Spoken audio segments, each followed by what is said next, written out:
All right, we're less than 3 weeks away from the general election, November 2nd. Early voting begins a week from Saturday, and among the races voters are going to have their say on is, of course, the race for New York City mayor. The first of two general election debates between Democrat Eric Adams and Republican Curtis Sliwa. That is set for next Wednesday. Tonight, we're happy to welcome Democrat and Brooklyn Borough President Eric Adams. Mr. Adams, thanks for being with us tonight. Appreciate it. Thank you. It's good to be on with you. It's good to have you. Look, we've got to start with an unfortunate story in the news today. And once again, it is about violence. A 14-year-old boy grazed in the head by a bullet. He was getting on a bus. Now, police say they're looking into whether this is gang-related. You said you want to add more police to crack down on gangs. How are you going to do this? And really better mobilizing our police departments. I am sure all New Yorkers have watched that parade where you saw a large number of police officers at peaceful parades, and many of them are on overtime. Too many officers are performing clerical duties. We must redeploy our police officers, look at those dangerous locations, and then we have to reinstitute an anti-gun unit, plain clothes, and zero in on those officers, on those gang members that they are really driving the crime in our city.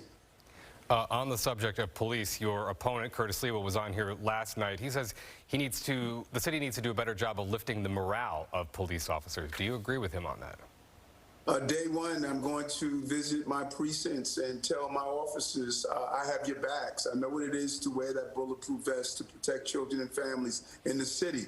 And I'm going to let them know that we're not sitting back watching people walk into Duane Reade's and other stores and grabbing garbage bags full of supplies and ATVs driving up and down our roads. So they're going to get a mayor that understands the difficulty of policing. But I'm also going to say that if you don't understand the nobility of public protection, you can't serve in my department. We can have the justice we deserve and the safety we need. That's the balance that we must show.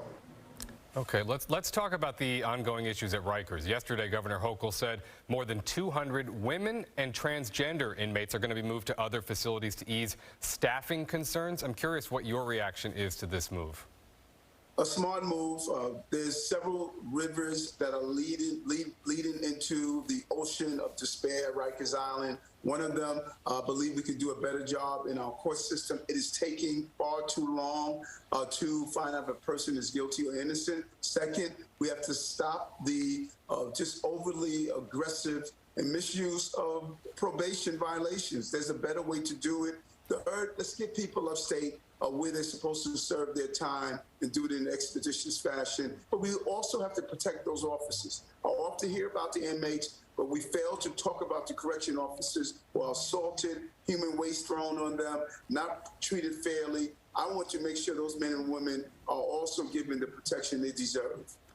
What would the priority be if you were elected mayor? What would you do on day one when it comes to Rikers?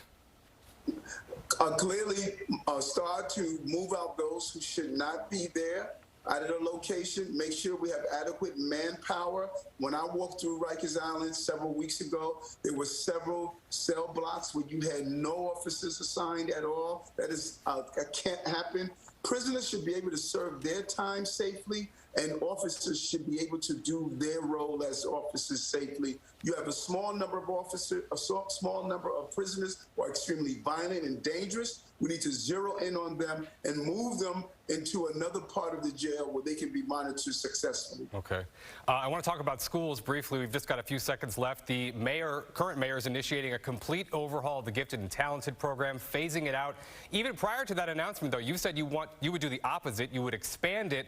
But would you just undo what the mayor just announced this week if you were elected next year?